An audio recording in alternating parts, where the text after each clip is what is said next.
교육이라고 생각해요. 그래서 오늘 이렇게 세미나를 통해서 여러분께서 본인들이 가지고 계신 기존의 지식이나 혹은 편견을 인식하는 계기를 가지고 이를 도전하고 또 앞으로 내가 자녀를 키울 때 어떻게 반평균 교육을 통해서 키울 수 있는가 이렇게 생각해보는 시간을 가졌으면 좋겠습니다. 그래서 제가 다음으로 넘기면 이제 세미나 목적을 제가 방금 말씀드렸고요. 그럼 처음에 제가 일단 우리나라의 좀 사회 현황이라든가 왜 이 다문화나 반평등 교육이 필요한가 이거를 먼저 말씀드리고 시작하고 싶은데요. 뭐 미국은 말할 것도 없이 이민자로 이루어진 나라이고 미국 유아교육에서 현재 반평등 교육은 빼놓을 수 없는 핵심 주제로 다뤄지고 있어요. 그래서 지금 제가 교사 교육을 가르치는 대학에서 이제 재직을 하고 있는데 교사 교육 과정에 최소 2개에서 3개 이상의 반평균 교육이나 다문화 교육, 또 이중 언어를 사용하고 있는 아이들을 위한 교육이 전반적으로 이루어지고 있습니다. 하지만 아직까지는 우리나라 교육에서는 반평균 교육이 주류로 아직까지 자리 잡지는 않고 있는 상황인데요. 반대로 사회 현상을 보자면 다문화 가족이 최근 많이 증가하고 있고 제가 뉴스를 찾아보니까 앞으로 20년 후에는 한국 거주인 15명 중에 1명은 다문화 가족에서 오는 사람으로서 이제 이는 우리나라가 앞으로는 단일 민족이 아닌 다양한 문화를 가진 사람들로 구성된 나라로 가고 있다 이렇게 볼 수 있겠고요. 그렇기 때문에 우리나라도 무엇보다도 다문화 교육이라든가 반평등 교육이 정말 절실하게 필요한 사회가 되어가고 있다고 생각합니다. 그래서 오늘 이렇게 제가 주제를 정해보았는데요. 다문화 교육이나 반평등 교육 얘기하기에 앞서서 제가 여러분께 좀 생각할 문제를 먼저 드리고 싶어요. 그래서 뭐 되게 간단한 질문인데 예를 들어서 나무에 4마리의 새가 앉아 있는데 여러분 중에서 한 분이 새총으로 1마리를 쐈다면 이 나무에 몇 마리의 새가 남아 있을까요? 혹시 답을 채팅창에 쳐주실 수 있나요? 여러분들의 답변을 좀 들어보고 싶습니다.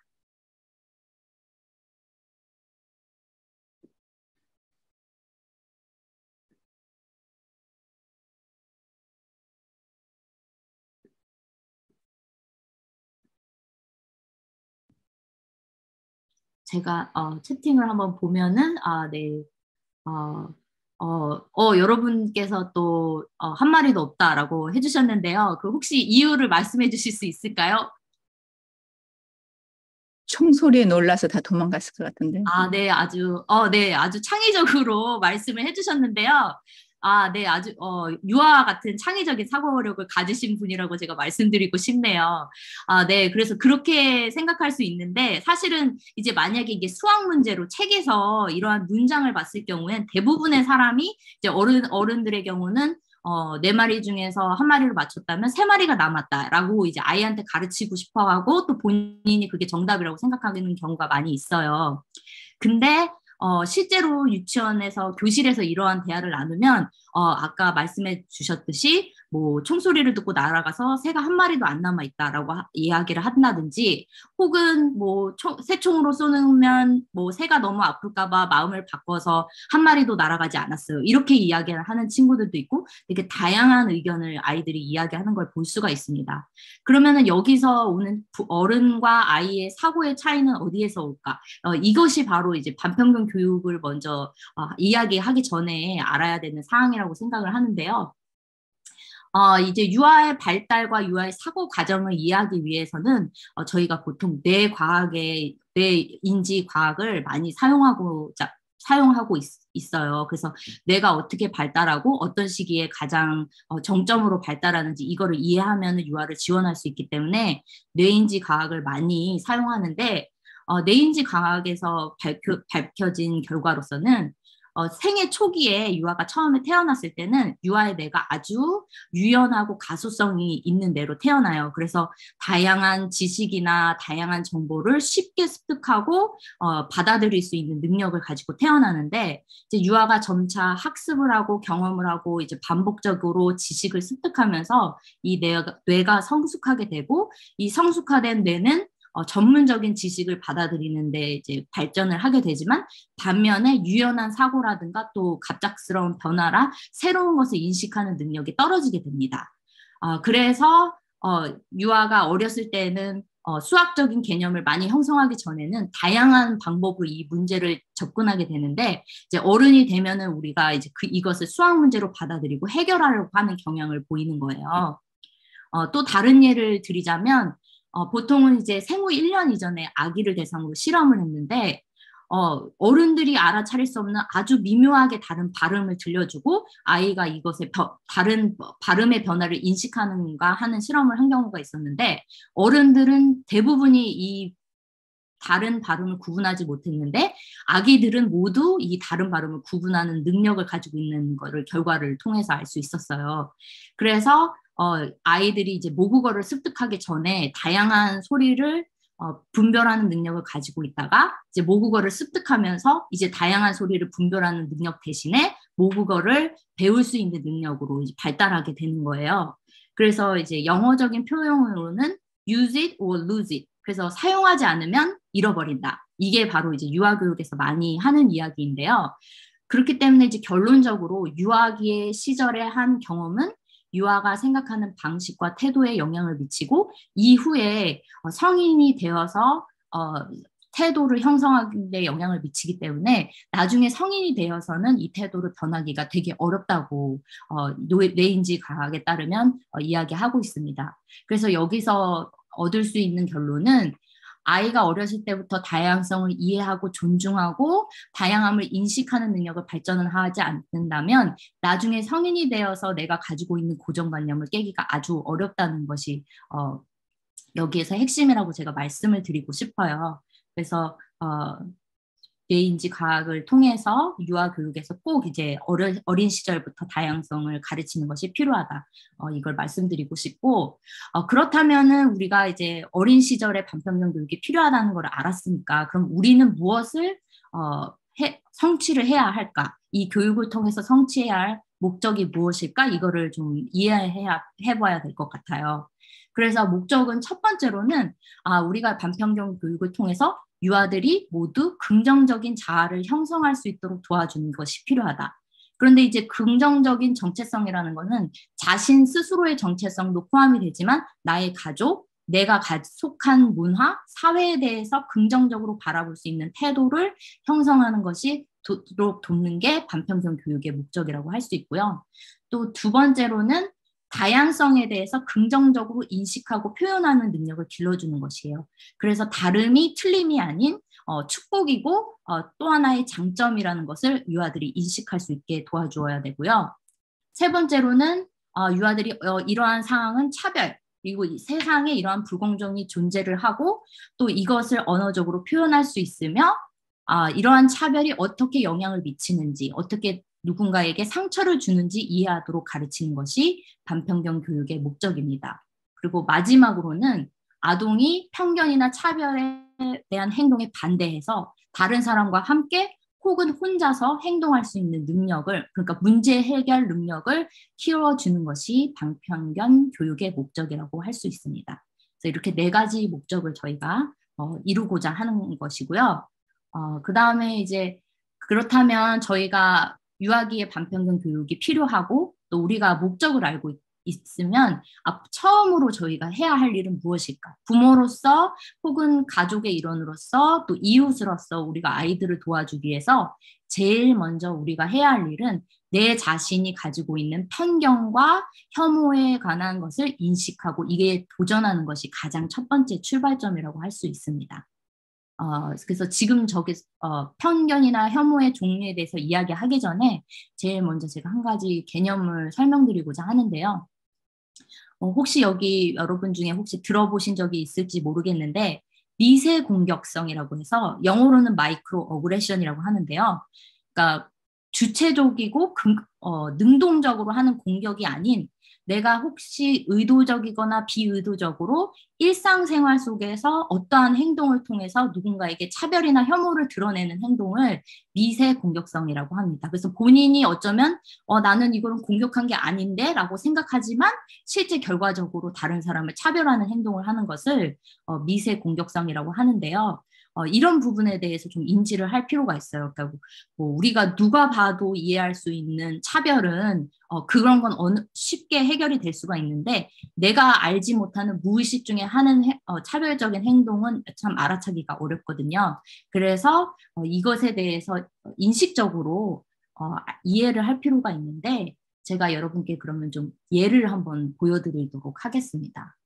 그래서 제가 미세 공격성의 예문을 찾았는데 제가 나중에 이 세미나 후에 이 파워포인트 링크를 목사님께 공유를 드려서 오늘 참석하신 분이 나중에도 보실 수 있게 하도록 하겠습니다. 하지만 지금 여기서 제가 보여드리고 싶은 거는요. 지금 좀 영문으로 되어 있는데 제가 한국말로 설명을 드리면서 이야기를 해볼 텐데 첫 번째로서 많은 미세 공격성의 예는 타자화, 다른 사람을, 그러니까 나와 우리 편에 속하지 않는 다른 사람으로 취급하는 행동, 이게 첫 번째 미세 공격성의 예일 것 같아요. 그래서 가장 많이 듣는 말이, 특히 저도 이제 소수 인종으로서 미국에 살면서 가장 많이 듣는 말이 처음 보는 사람을 봤을 때 제 외모만 보고 뭐 어디에서 왔니? 어디서 태어났니? 이렇게 물어보는 경우가 많아요. 그럼 보통 그 사람들은 되게 친근하게 이 사람을 알고자 하는 의미에서 하는 질문일 수도 있겠지만 여기서 담긴 메시지는 당신은 미국 사람이 아니다라는 전제, 당신은 외국인이다, 당신은 우리나라에 속한 사람이 아니다라는 전제가 깔려 있어요. 그래서 뭐 한국에서의 예를 들자면 이거는 제가 이 마이크로 어그레션을 누군가에게 보여준 사례예요. 제가 한국에 방문을 했는데 어느 커피숍에 가서 이제 외국인으로 보이는 사람이 뭔가를 이제 도움이 필요한 상황으로 보였어요. 그래서 제가 도움을 주고 싶어서 그 사람한테 다가가서 자동적으로 저도 모르게 영어로 그 사람한테 질문을 했거든요. 뭐 어떤 도움을 줄까? 뭘 찾고 있니? 라고 얘기를 했는데 그 사람이 반대로 저한테 한국말로 대답을 하는 거였어요. 그래서 제가 그때 아차 하고 생각을 한 게 나는 이 사람의 외모만 보고 당연히 이 사람은 한국 사람이 아니라고 생각하고 영어를 썼구나. 이렇게 제가 스스로 반성하게 되더라고요. 그래서 이런 친절을 베풀 때도 한번 생각하면서 내가 혹시 이 사람에게 어떠한 메시지를 주고 있지 않은가. 이런 것들을 좀 생각해 볼 필요가 있는 것 같아요. 그리고 이제 또 하나의 예로는 이거는 이제 학교 선생님들이 하는 실수인데요. 학생의 이름을 잘못해서 계속 잘못 부르는 경우가 많이 있어요. 특히 다른 문화권의 이름을 사용하는 학생의 경우. 또 제가 예를 들자면 제가 처음에 이제 미국에 와서 어학연수를 하게 되었는데요. 저 첫날에 저희 영어 선생님이 한 그 활동이 기억이 나요. 첫 번째 활동이 뭐였냐면 저보러 영어 이름을 지으라고 했어요.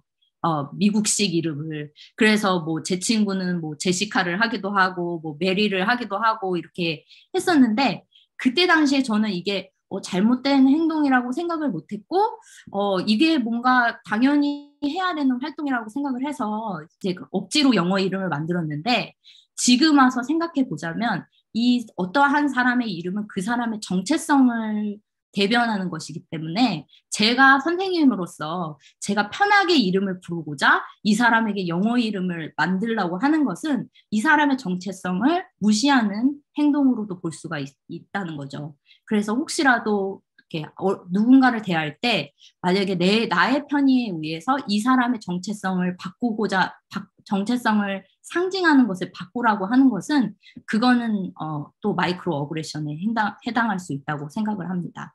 그래서 뭐 영어 이름을 가진다고 해서 영어를 잘하는 것은 아니잖아요. 그래서 이런 일이 생겼을 때 예를 들어서 뭐 아이가 뭐 영어 학원에서 영어 이름을 지어야 된다고 할 때는 뭐 학교의 규칙이 그렇다면 그거를 전체로 바꿀 수는 없지만 아이와 함께 이러한 토론을 해보는 것은 중요하다고 생각이 듭니다. 그 다음에 또 하나 두 번째 카테고리는요. 이제 어떤 사람의 인지적인 능력과 외모를 결합시켜서 설명하려고 하는 것들이에요. 그래서 많은 얘가 이제 동양 사람을 보면 당연히 수학을 잘하겠다라고 생각하는 믿음.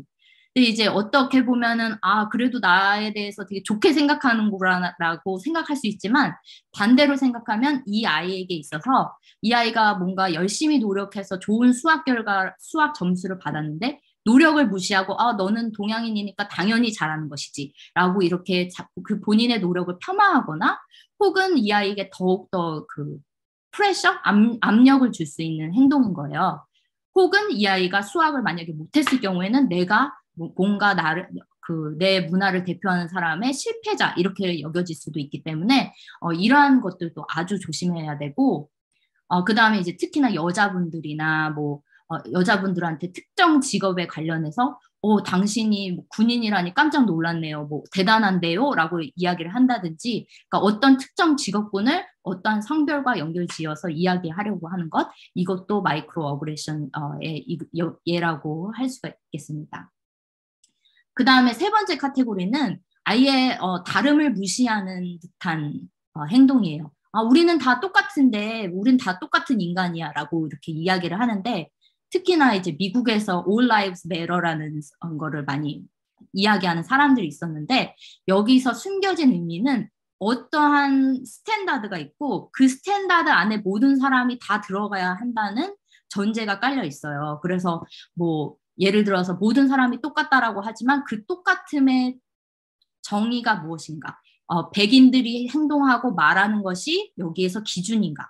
그렇다면 그 사람들과 다르게 행동하고 다르게 말하는 사람은 문제적인 사람으로 여겨질 수가 있기 때문에 모든 사람이 똑같다라고 전제하는 것도 어떻게 보면 마이크로 어그레션이다. 이렇게 이야기할 수가 있겠습니다. 그 다음에 네 번째로는 이거는 이제 어떤 사람을 외모만 보고 그 사람이 어떠한 폭력적인 행동을 보일 거라고 미리 예측하면서 하는 행동들이에요. 근데 이 경우 같은 경우는 제가 마음이 아픈 것이 제 수업 시간에 이제 남자 흑인 학생이 있었는데 이 대화를 했었는데 그 학생이 예를 들더라고요. 그래서 특히나 그 학생들이 주변 학생들한테 만약에 너네가 나를 길에서 밤에 마주쳤다면 너네 무서워하지 않겠어? 이렇게 물어보면서 자신이 가게에 갔을 때 주인이 다른 사람을 쫓아다니지 않는데 자기를 쫓아다녔다거나 아니면 계속해서 자신을 응시하는 이러한 행동을 보였을 때 자기는 너무 상처를 받았지만 어떻게 보면 이걸 당연하게 받아들였다. 너무 당연한 현실이기 때문에 그렇기 때문에 어떤 사람의 뭐 외모가 뭐 덩치가 크거나 좀 그러니까 우리가 봤을 때 험상궂은 얼굴을 가지고 있다고 해서 이 사람이 나쁜 사람일 거라고 생각하는 행동 이것도 마이크로 어그레션에 해당한다고 볼 수가 있겠습니다. 그 다음에 이제 잘못된 예로 자신이 인종차별주의자가 아니라고 주장하는 예인데요. 뭐 자기가 다양한 인종의 친구랑 인종의 사람들이랑 친구라고 해서 나는 인종차별주의자가 아니야. 이런 것들은 되게 잘못된 예시로서 인종차별에 대해서 설명하려고 하는 행동이고요. 이것 또한 마이크로 어그레션의 예라고 할 수 있겠습니다. 네, 마지막 카테고리는 그러니까 특히나 우리나라 사회에서 요즘에 심각한 문제일 것 같은데 남성이나 여성 혐오에 대한 대립이 참 많이 되어 있는데요. 여기서 남자와 여자는 성공에 있어서 똑같은 기회를 가지고 있다라고 하는 이러한 대화 자체도 여성에 대한 차별적인 시각이라고 볼 수가 있습니다. 아직까지도 미국도 글래스 실링이라고 해서 여성들이 어느 선의 이상에서 높이 올라가는데 많은 장벽이 있고 현재로서도 정치나 경제, 사회 쪽에서 지도자들은 대부분이 남성이 차지하고 있는 게 많이 있고요. 사회적으로 여러 가지 이런 불공정한 시스템을 고치려고 하는 노력이 보여지고 있는데 남자와 여자가 현재 똑같다라고 이야기하는 것은 반대로 여성에 대한 차별적인 담론이라고 이야기를 할 수가 있겠습니다. 그래서 이런 부분도 특히 내가 이런 말을 혹시나 하고 있지 않은지 이런 것을 좀 지켜볼 필요가 있고요. 또 뒤에도 이제 여러 가지 예시들이 있는데 시간 관계상 제가 다 이야기는 하지 않겠고 혹시 세미나 이후에 한번 읽어보시면 좋을 것 같아요. 근데 이제 대부분이 이제 뭐 어떤 고정관념으로 인해서 뭐 가족은 이런 것이다. 이렇게 뭐 특정을 짓는다든지 뭔가 이렇게 스탠다드를 두고 그것에 벗어난 사람에게 잘못했다고 이야기하는 것들, 이런 것이 모두 마이크로 어그레션에 해당된다고 할 수 있겠습니다. 그러면 다시 원래대로 돌아가서 이따가 좀 시간이 남고 이제 질문할 시간이 있으면 여러분께서도 혹시 들었거나 본인이 경험하셨거나 뭐 알고 있는 예시들이 있다면 좀 공유해 주시면 좋을 것 같아요. 그 다음에 이제 또 다른 활동을 한번 해볼 건데요. 혹시 주변에 종이나 펜이 있으시면은 좀 재미 삼아서 제가 좀 부탁드리는 활동을 해보시면 좋을 것 같은데, 종이의 한쪽 면에는 아름다운 사람을 한번 그려보시고 또 한쪽 면에는 소위 악당, 악인, 나쁜 사람의 모습을 한번 그려보시면 좋을 것 같아요.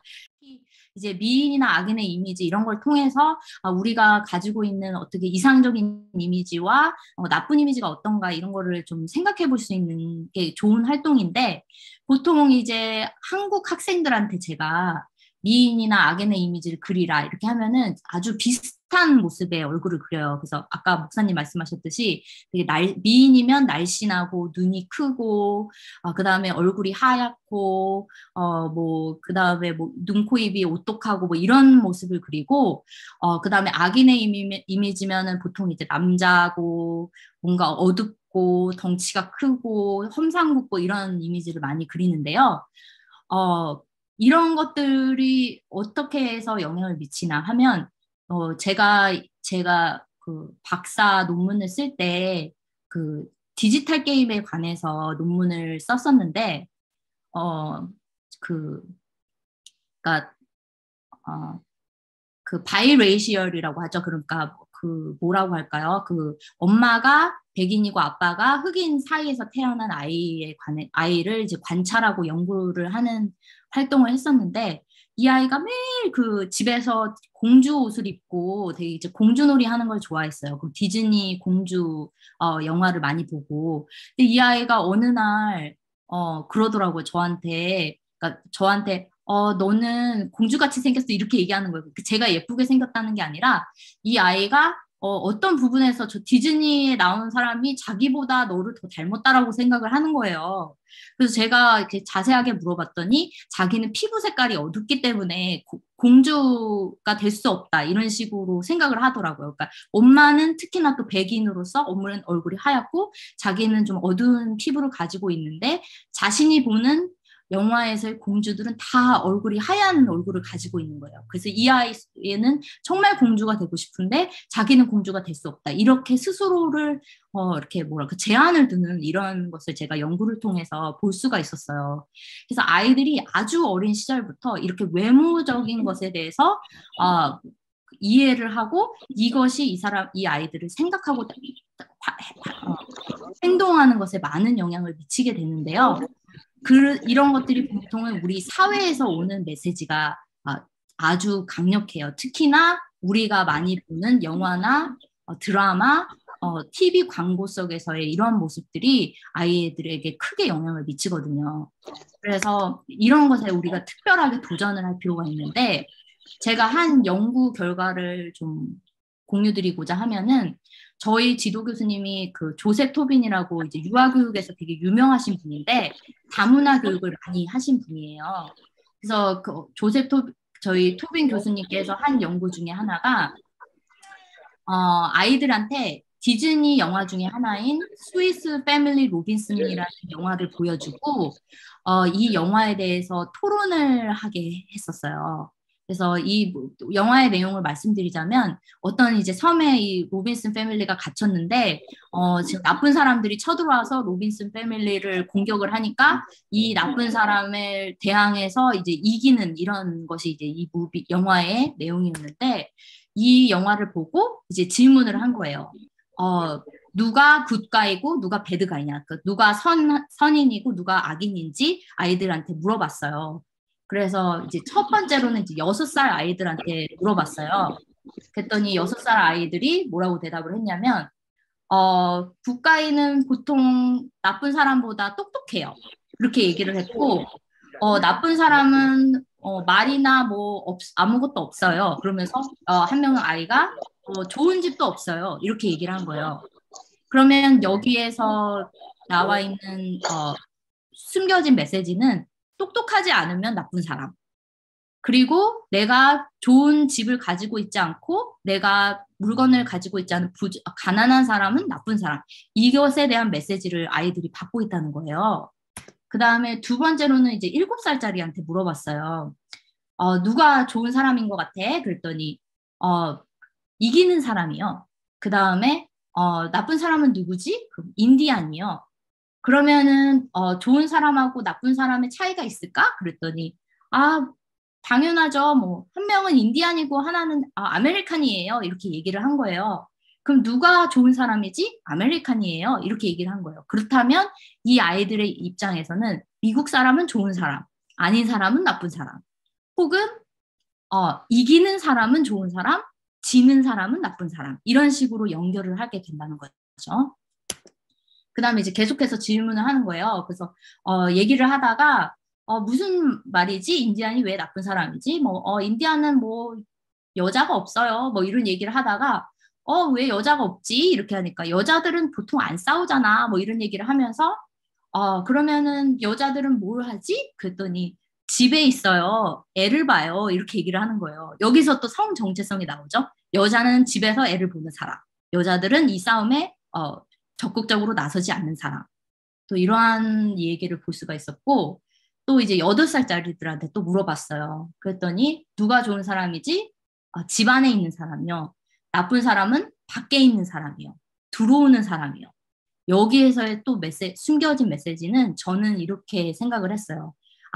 누군가 나의 문화권 밖에서 들어온 사람은 나쁜 사람, 적, 이렇게 인식할 수 있다는 것. 그래서 이런 것들이 아이들의 대화 속에서 드러나고 있었고, 그 다음에 이제 외모에 관한 얘기가 이제 드디어 나오는데, 좋은 사람, 나쁜 사람 얘기할 때, 여기서 얘기한 게, 왜 좋은 사람이고 나쁜 사람이지? 그게 그 사람들이 생긴 것 때문에. 그래서 무슨 말이지? 그러니까 좋은 사람은 좋게 생겼고 나쁜 사람은 나쁘게 생겼거든요. 이렇게 얘기를 한 거예요. 그러면은 나쁜 사람이 나쁘게 생겼다는 게 무슨 뜻이지? 그렇게 얘기를 했더니, like Chinese eyes. 그게 이제 그 미국 의미로 이제 동양 사람 눈을 얘기하는 거예요. 그래서 아이가 이렇게 눈을 이렇게 찢으면서 이런 눈을 가진 사람이 나쁜 사람이에요. 이렇게 얘기를 했는데, 여기서 재미있는 부분은 이 말을 한 아이가 동양계 미국인이었어요. 그 눈을 가진 아이였어요. 그런데도 불구하고 본인이 자기 눈을 더 과장해서 나쁜 사람의 눈을 묘사했다는 것들. 그래서 이렇게 한 가지의 영화를 봤음에도 불구하고 아이들은 여기서 다양한 메시지를 받고 자신이 가지고 있는 경험과 미디어에서 받는 메시지를 인식을 해서 자신만의 가치관을 형성하게 되는 거예요. 그렇기 때문에 교사나 부모님이 계속해서 이러한 이야기를 했을 때, 왜 그렇게 생각하지? 너는 그게 맞다고 생각하니? 이렇게 하면서 대화를 하는 것이 중요하고 가장 필요하다. 이렇게 제가 말씀을 드리고 싶어요.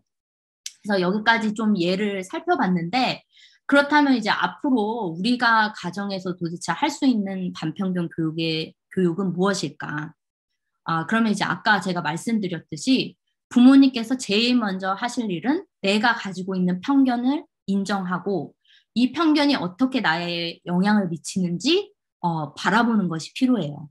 그래서 제가 지금 여기 링크를 걸어놨는데 그 내재적 연관성 검사라고 해서 하버드 대학에서 만든 검사가 있는데 이게 한국어 버전도 있어요. 그래서 이거를 해보시면 내가 어떠한 특정한 그룹에 대해서 특별히 편견을 가지고 있는지 스스로 자가 진단을 할 수 있거든요. 그래서 저희 학교의 경우는 이제 교수들이 이런 것을 이제 그 프로페셔널 디벨롭먼트를 통해서 트레이닝을 꼭 하게 되어 있고 또 어떤 학교에서는 학생들에게 무조건 이거를 좀 해보게 하는 경우들이 있어요. 그래서 이 세미나 이후에 한번 본인이 해보시고 자가 진단을 내리시는 것 이것을 제가 추천드리고요. 그 다음에 두 번째로는 아이에게 자신의 존재만으로 자신이 충분히 가치가 있는 사람이라는 것을 알 수 있도록 도와주시는 게 필요해요. 그래서 격려와 긍정적이고 적극적인 구체적인 칭찬을 해주시는 것이 아주 좋은 출발점이라고 할 수 있어요. 그래서 뭐 쉽게 말해서 저도 한국인 부모로서 반성하는 것이 뭐 이렇게 못하는 점을 주로 지적을 한다든지 아니면 다른 아이랑 비교를 해서 누구는 잘하는데 너는 이거는 왜 못하니 뭐 누구는 어떤데 라고 이렇게 비교를 하는 듯한 말 이런 것들은 피해 주시고 아이들이 스스로 자신을 사랑할 수 있게 자신 그 자체로 사랑할 수 있게 도와주시는 것이 반편견 교육을 할 수 있는 방법이라고 생각합니다. 그래서 여기에 더 strength based education이라고 했는데 저희 현재 유아교육에서 이제 많이 강조하고 있는 게 그 아이가 부족함보다는 그 아이가 현재 가지고 있는 장점을 위주로 그 아이를 교육하고자 하는 이런 방법을 많이 사용하고 있는데요. 그래서 장점을 보시려고 노력하는 것이 필요하다고 할 수 있겠습니다. 그 다음에 세 번째로는 차별적인 언어를 사용하지 않는 거예요. 그래서 보통 이제 남자는 말이야, 남자가 울어서 되겠니? 뭐 남자가 튼튼해야지 뭐 이런 이야기를 많이 하는데 이런 용어들을 가급적 피하시고 또 특히 뭐 여자답지 않다, 조신하지 않다, 또 못생겼다, 뚱뚱하다, 뭐 그 다음에 이제 가족을 대할 때 집사람이나 안사람의 경우는 또 그 사람을 어떤 하나의 소유물이라든가 아니면은 그 집이라는 곳에 제한된 사람으로 하는 것이기 때문에 이런 단어를 사용하는 거를 좀 피해 주시고 또 이제 장애를 가지신 분에 대해서 뭐 기머거리라든지 난쟁이라든지 이렇게 비하하는 단어 그리고 또 중국 동포를 뭐 조선족이라고 한다든지 하는 것들을 조금 피해 주시는 것이 가장 필요하다고 생각합니다. 그리고 더 나아가서 우리나라에서는 장애인이라는 단어를 사용하는데요. 미국에서는 옛날에 처음에는 disabled people이라고 불렀어요. 그러면 그 사람 전에 disability를 먼저 얘기하는 거거든요. 그래서 이 disability가 이 사람을 정의한다고 해서 이제 그 말을 쓰지 않고 그 다음으로는 person with disability 이런 말을 사용하기 시작했었어요. 그러다가 이 disability라는 자체가 부정적인 의미를 가지고 있거든요. 못하는 사람이라는 뜻이기 때문에 현재 저희 유아교육에서는 child with special need 그렇게도 가고 special need에서 더 나아가서 different ability 이렇게도 저희는 지금 이야기를 하고 있거든요. 그래서 현재 쓰고 있는 공용어지만 이 단어가 조금 부정적인 의미를 가지고 있다면 아이와 함께 대화를 나눠보시는 것도 좋을 것 같아요. 장애인 대신에 쓸 수 있는 말이 뭐가 있을까? 뭐 이런 것들을 대화해보시는 것도 되게 좋을 것 같고 그 다음에 네 번째로는 다양한 문화를 접하는 것을 축복으로 이해하도록 가르치는 것이에요. 그래서 지금 이제 국제사회에 살아가는 현재 모든 사람들이 어느 나라를 살아가도 이제는 우리가 어떤 특정한 같은 그룹의 사람끼리만 살아가는 사회는 이제 지나갔어요. 그래서 다양한 사람과 어울리고 그들과 소통할 수 있는 능력을 가지는 것이 21세기의 성공적인 사람이라고 할 수 있겠는데요. 그렇기 때문에 이런 다양한 문화를 접하는 것이 불편하거나 틀린 것이 아니라 축복이고 배움을 배울 수 있는 기회로 여기도록 아이들에게 설명해 주시는 게 많이 필요할 것 같아요.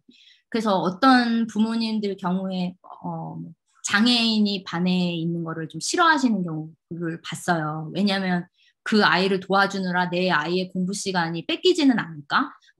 이 아이 때문에 얘가 할 수 있는 활동을 못하게 되지는 않을까? 이런 것들을 말씀하시는 경우가 있는데 오히려 반대로 생각하자면 내 아이가 장애를 가진 아이와 같이 살아가는 방법을 배우면서 이 아이는 리더십도 배울 수 있고 사회나 정서적인 발달도 이룰 수 있기 때문에 이거는 오히려 더 감사한 일이다라고 여길 수 있어야 된다고 생각해요. 그래서 이제 축복으로 이해하는 이것이 또 반편견 교육에서의 활동 지침이고요.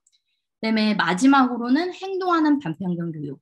그래서 이제 부모님께서 적극적으로 하실 수 있는 거는 첫 번째로는 반편견 교육 동화가 요즘에는 아주 많이 나와 있어요. 한국어로 된 동화책도 많고 그래서 이런 것들을 좀 많이 구입을 하셔서 아이와 함께 읽으시면서 여기서 말하고자 하는 메시지가 무엇인지 또 우리가 이걸 통해서 무엇을 배울 수 있는지 이런 것들을 좀 규칙적으로 하시면 좋을 것 같고 그다음에 이제 아이들이 미디어에 노출되는 거를 아주 막을 수는 없어요. 특히나 한국에서는 아주 어린 나이에도 그 핸드폰을 가지고 있더라고요. 많은 아들이. 그리고 이제 유튜브 같은 거를 보게 되는데 이런 것을 볼 때 혼자 보게 두지 마시고 같이 보시면서 혹시 문제적인 장면이 나타났을 경우에 너는 그것을 안 보이려고 하는 것보다는 봤을 경우 너는 어떻게 생각하니? 너는 여기에서 나온 사람이 이렇게 그려졌는데 너의 생각은 어떠니? 이 사람이 정말 나쁜 사람 같니? 뭐 이렇게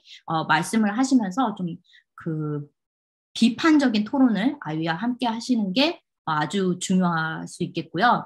특히 그 아이들 장난감의 경우 그 색깔이 되게 정해져 있어요. 남자아이는 파란색, 여자아이는 분홍색. 그래서 섹션도 아예 나눠져 있는 경우가 많이 있거든요.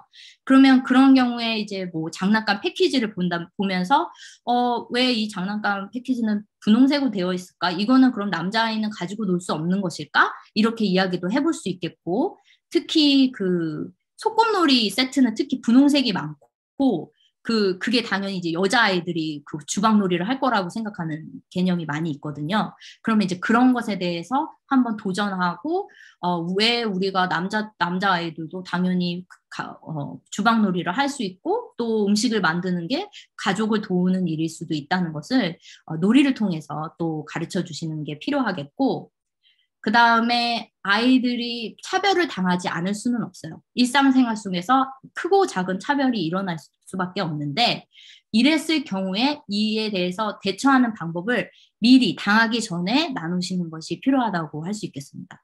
예를 들어서 뭐 아주 어린 시절에는 보통 뭐 아이들이 이제 뭐 뚱뚱해 뭐 돼지 같아 뭐 이런 얘기를 이제 어렸을 때 많이 저희 어린 시절에 듣기도 했고 뭐 친구들끼리 하기도 했는데 이제 이런 것들에 대해서 만약에 친구가 너에 대해서 뭐 네가 생긴 것에 대해서 이러한 이야기를 하면 너는 기분이 어떨까? 그러면은 그런 이야기를 들었을 때 너는 어떻게 해야 될까? 이런 대화를 나누시고 구체적으로 해결 방안을 같이 토의하시는 게 좋을 것 같아요. 그래서 참는 것이 문제가 아니라 그 말한 사람한테 너가 지금 말한 게 내가 상처를 받았기 때문에 나는 너가 사과를 해줬으면 좋겠어. 만약에 그 상대가 바뀌지 않더라도 내가 적극적으로 나의 권리를 보호하기 위해서 내가 이렇게 능동적으로 행동했다라는 것을 그 기술을 기를 수 있도록 이런 것을 대처하는 방법을 미리 나누어 주시는 것이 필요하다. 그리고 마지막으로는 이제 아이들이 어리다고 아직 때가 아니다라고 생각할 것이 아니라 사회 현상에 관심을 가지고 또 아이를 같이 대화에 이끌어 주시는 것이 필요하다고 생각합니다. 그래서 뭐 지나가다가 예를 들어서 요즘에 제가 지난번에도 그 교회 시간에 나눈 적이 있는데 장애인 차별 철폐 연대가 뭐 지하철에서 뭐 농성을 하기도 하고 하는데 만약에 이런 경우 지나가다가 아이가 봤을 경우 그냥 넘어갈 것이 아니라 지금 뭐 어떠한 상황이 이루어지고 있고 이 사람들은 이런 생각을 하고 있고 나는 또 이렇게 생각을 해. 그럼 우리는 어떻게 해야 될까? 그래서 답을 정할 필요는 없지만 사회 현상에 아이가 관심을 가지고 적극적으로 이것에 참여할 수 있도록 사회 구성원으로서 시민으로서 참여할 수 있도록 부모님께서 기회를 주시는 게 필요하지 않을까라고 생각이 듭니다. 그 다음에 이제 마지막으로는 이제 다양한 문화에 대해서 아이가 좀 배워볼 수 있게 해주시는 게 좋아요. 근데 보통 이제 유치원에서 가장 많이 하는 행사가 다양한 나라 뭐 음식 먹어보기 이런 거를 많이 하거든요. 근데 어떻게 보면 이게 되게 이렇게 겉핥기식의 활동이 될 수가 있어요.